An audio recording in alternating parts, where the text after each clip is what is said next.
Welcome to the Secrets of College Planning. I'm your host, Anthony Uva, and today we're going to get some insight into college preparation. My guest today is Alex Freund. He is the landing expert, and he'll also help with college interviewing and preparation. Welcome to the show. Thank you. I'm so excited to be here today. Yeah, so usually I start my guests where they went to college. So where'd you go to school? Well, let me take you back a few years. Let's go back to 1958. In 1958, my family immigrated to the state of Israel. For the next 6 years, I finished up my high school. The next 3 years, mandatory army service. And the final 3 years, I worked in hotel fields. I worked at the Tel Aviv Hilton, most prestigious hotel. They just opened it. I was on the opening team. Very, very exciting. At the age of 24, I got married. A year later, one day, I surprised my wife when I went home and I said, honey, you know what? I would like to continue my studies. I would like to go to the United States to study hotel management. She said, great. Tell me more about it. So I told her a little bit about what I know about hotel field, academic, United States, Cornell Hotel School. She had no idea what Cornell Hotel School is. So the Cornell Hotel School is the premier school in the hospitality industry. If you're a lawyer and you say, I am a Harvard Law School grad, you don't need to say anything more. If you happen to be an engineer and you say MIT, you don't have to say anything more. Cornell Hotel School prepares people to be hotel managers. The story goes like this. Again, a few months thereafter this conversation, we are on our way from Tel Aviv to JFK, one-way ticket, become a tourist in America. But the intent was to go to the Cornell Hotel School. 3 days after landing at JFK, I take Greyhound bus to Ithaca, New York. I take a cab to the campus and I ask the driver to drop me off in front of the hotel school. I remember, I walk in, there was a lady sitting there, and she said, can I help you? And I said, yes, I would like to be a student here. Anthony, I will never forget her facial expression. She stood there, she looked at me, and I know exactly what went on in her head. Are you here from the moon, from Jupiter, from Mars? I mean, how did you land here? It is not customary in America to walk into an Ivy League school and say, hi, here I am, please take me in. So she made it very clear to me that, look, there is a process here. Now, this is in January of 1971. January, the school already started. The next time we can accept new students will be September. So she explained to me that, look, there is an application form, the 16-page, very detailed application form. By the way, you will need to come back to interview with one of our professors. And if accepted, September is the earliest we can take you in. I had a smile on my face and I said, great, this is what I want to do. 2 months later, I was invited to meet with a professor. And I remember the professor asking me a question. So what will you do in the meantime? I mean, you're a tourist here. I said, I will just rent a room here and wait to hear from the hotel school. About a month later, I received a letter. It started with the word, congratulations. Anthony, it was one of my happiest days of my life. Do you know what it means to get into the Cornell Hotel School? I did not apply like other people do. I just submitted my application on a short notice. At the very same time, it was, I don't want to call it a sad day, but it was a really questionable day because reality set in. Now, they accepted me, but what now? I had several things working against me. One, Anthony, I did not have money to pay for this. There was no money in my family. I didn't have money. This is a private school. It's a very expensive school. Second, I spoke English the way most American students speak Spanish if they have Spanish as a second language, broken language. Third, if accepted, and once I was accepted, you compete with the creme de la creme. 800 applicants, only 100 people get in. I was selected to get in. Embarrassingly, I am going to tell you that if I say I was in high school a mediocre student, I just pat myself on the back and I give myself compliments. I was not. I was not even a mediocre student. I was a kind of at the lower end of the spectrum. So here I am in the United States facing me all these adverse situations. How am I going to compete? Now, I won the lottery ticket. They accepted me in. What's next? In the meantime, I took English as a second language. I started university. The first few days, what I did, my English was so poor, I listened to the professor talk. I translated that into Hebrew. I wrote it down very quickly. At night, I retranslated it into English. Oh my God. And after 2 days, I said, Alex, stop. No way you can be a student here doing this. I started writing notes in English and so forth. So this went forward. Let me fast forward a little bit. I did a 4-year program in 3.5 years because I took extra credits. I worked extremely hard. I'm a mid-year graduate, I'm not a June graduate, a December graduate. I was offered the best offer among 60 other students that graduated with me. This is where my career started. So you graduate college. How does one go from graduating college to where you are today? Okay. Well, interestingly enough, and I have to go back a little bit, and I think this is very common to most people. Let's ask ourselves, how do people make decisions about college and future? From my experience, in most of the situations, people do not get adequate information and preparation in how to make a life-important decision. In my situation, I can tell you how it was. I remember I had dinner with my family, and my mother asked me, so Alex, what would you like to do in the future? And frankly, like everybody else, I said, I don't know. And my father said, look, your father works right now in a hotel. You speak a number of languages. Might you be interested to get into the hotel field? And I said, yeah, it sounds good. And I made the decision that moment that from here on, I will be in the hotel field. We took a loan. I signed up for a vocational 7 months vocational level school in the state of Israel. And I started working in this field.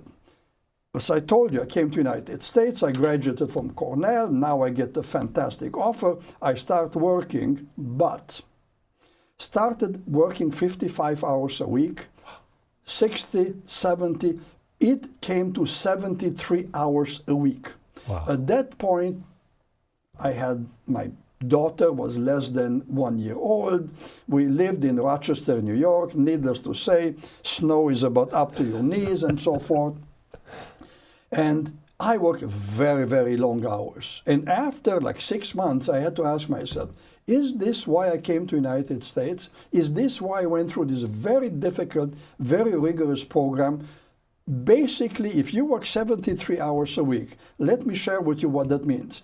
You work, you sleep, and you get ready for your next day. There's no time for anything else. So here I have a sweet daughter. I have no time to spend time with my wife, with my daughter. We are in a strange city. We just landed here because I had a job. Where do we go from here?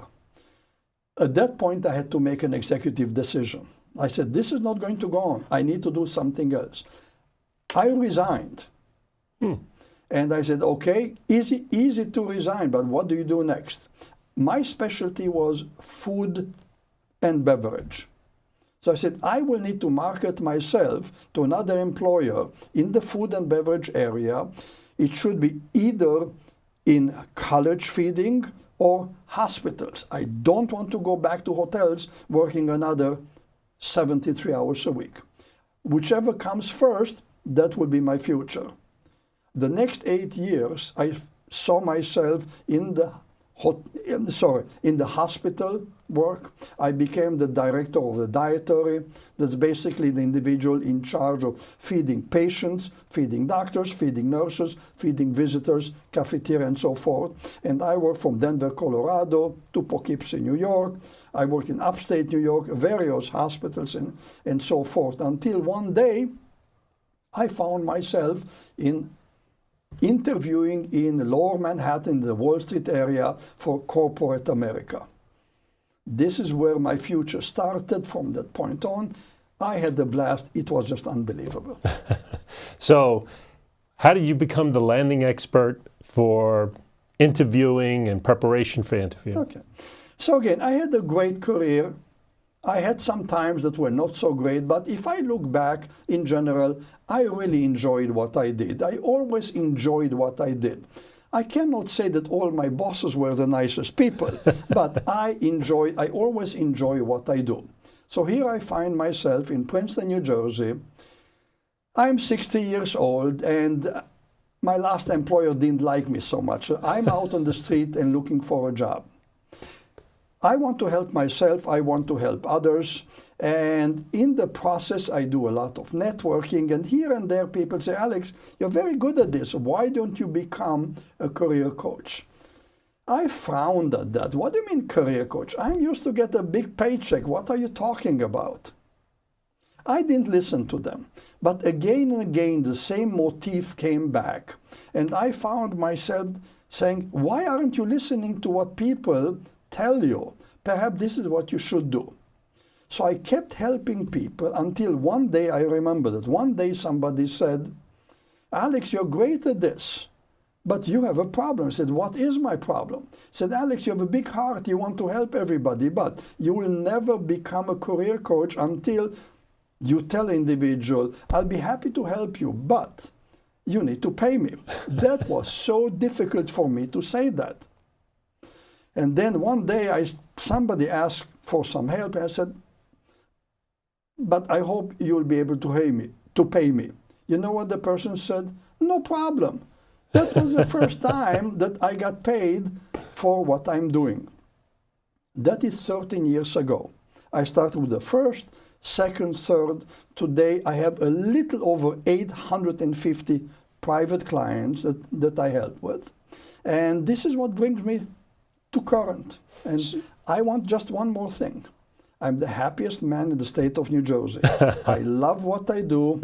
I can't get enough of it. Great. So how does one come to you and say, I need to land a particular job? This happens every day. People find me. I'm very active on social media. I use LinkedIn. I use Twitter. I use Facebook, Instagram. I adapted that as a tool to market, to brand myself. Again, I'm very active. I spend a lot of my time being active because I needed to be found. And people find me. And I get phone calls. Alex, hi, my name is Mary. I have an interview coming up. Can you help me prepare for it? And this is typically how it goes. So I develop a dialogue with them. Typically, we do this via video because I want to see them. I want them to see me. I built a significant business on the principle of honesty and integrity. Very, very important elements. So I talk to people before they engage me. I want to have them opportunities to ask me questions. What is the process? How does it go? What are the chances for success? And by the way, how much do I have to pay you? How many times do I need to meet with you? So I want to give them opportunity because I never want to mislead a potential client. My rate of success is very high. More and more people are coming and they're telling their spouse, their friend, their cousin, and it's just growing and growing and growing. So now you said that there's a few things that you go through. They don't come with you with a particular job already in mind, do they? Or is it where they're looking for certain jobs? Okay. Sometimes, there are two types of people. People said, Alex, I'm an accountant and I have an opportunity to become a director in this and this firm. Can you help me? Other situations, and that's rather common, people say, Alex, I need to get out of this position, or they happen to be already out, and they say, Alex, I don't know what I really want to do. All I know, I was a vice president in banking for 20 years. Alex, I don't want to work for banks. I want to go elsewhere. Can you help me? I told you, I'm a very honest individual.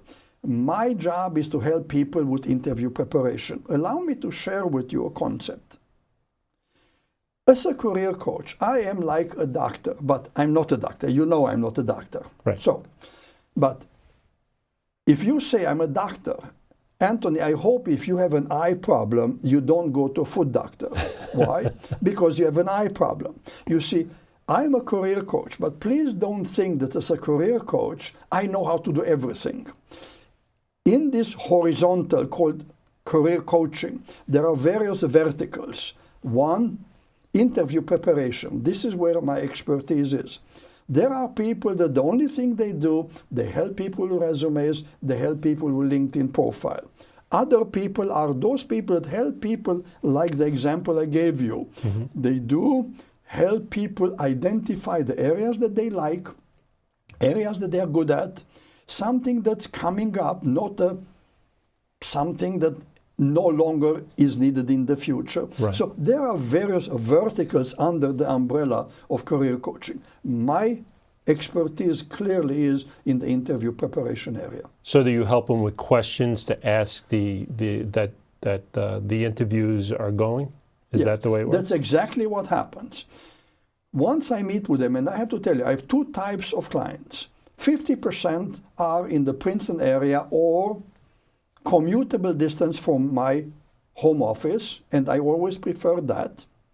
50% of the people are not in a possibility to come to Princeton. I have clients in Perth, Australia, United Arab Emirates, Dubai, Frankfurt, Germany, London, Paris, East Coast, West Coast. Literally, today we can communicate via Zoom, which is like Skype, as well as right now you and I communicate. Now, right.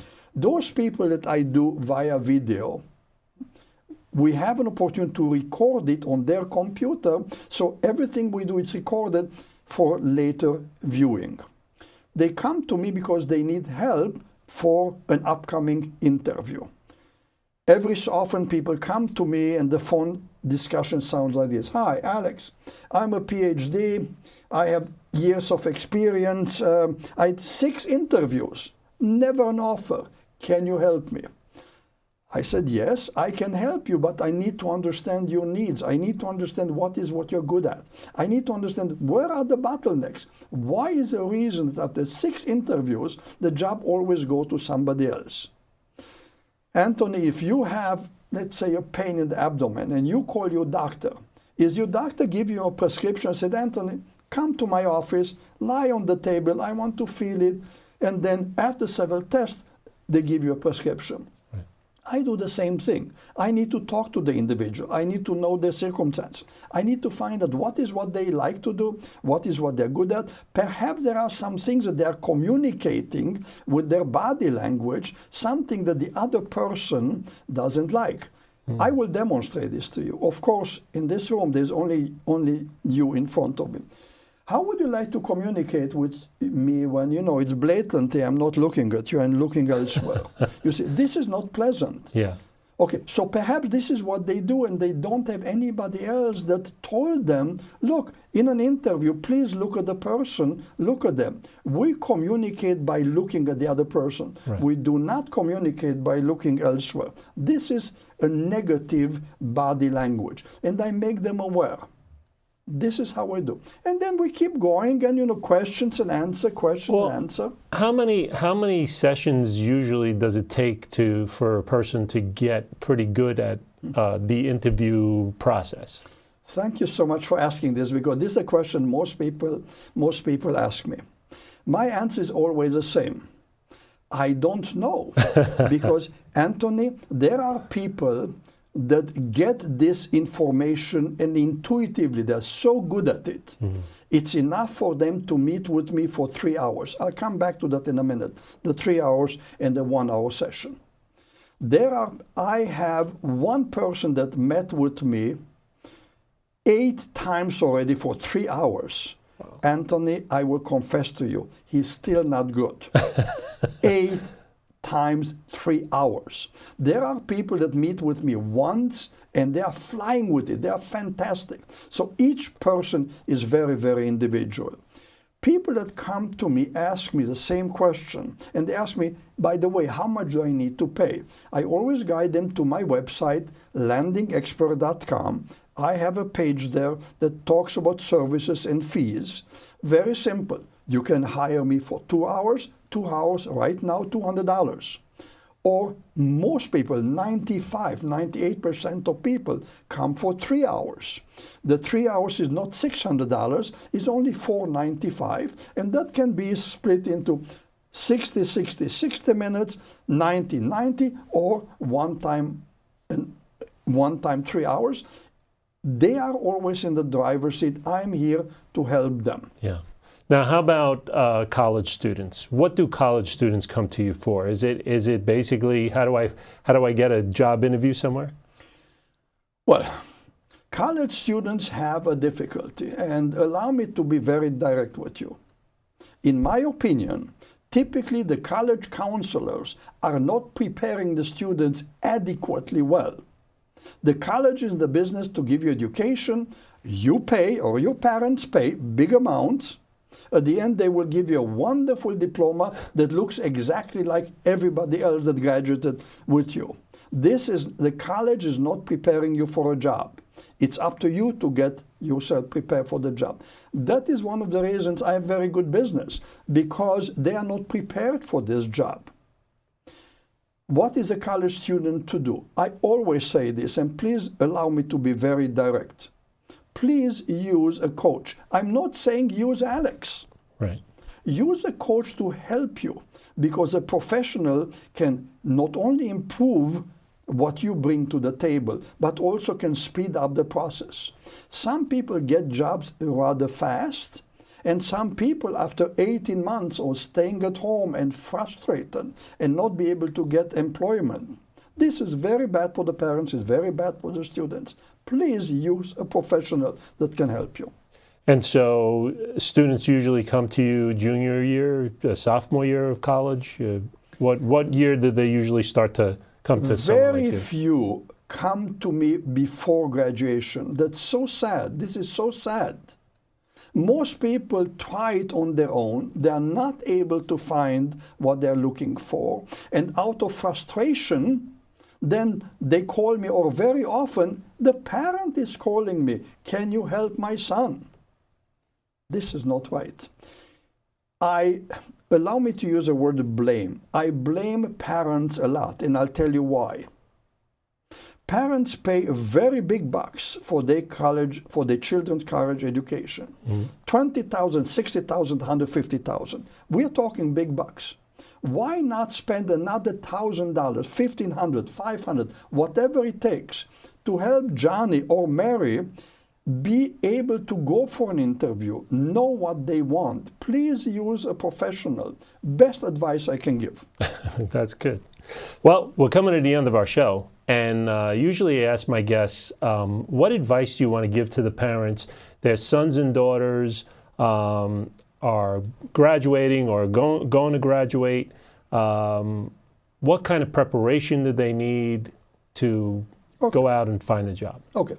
First, as I said earlier, and I emphasize, please use a professional. They will speed up the process. Second, there's so much material, there's so much reading that you can do on your own. Smart people write articles. Keep reading that. Get very active on social media. Social media is here, and social media is here to stay. The only thing is social media will be bigger and more important. For younger generation, this is very easy, but be active on it. This is my advice that I would give students. Great. It's good. It's something that everyone needs, It's the possibilities that after they graduate and what they're looking for. Fantastic. Well, thank you very much for coming on the show. Thanks for the opportunity. It's a great pleasure. Yeah. So you've been watching The Secrets of College Planning. I'm your host, Anthony Uva. Until next time.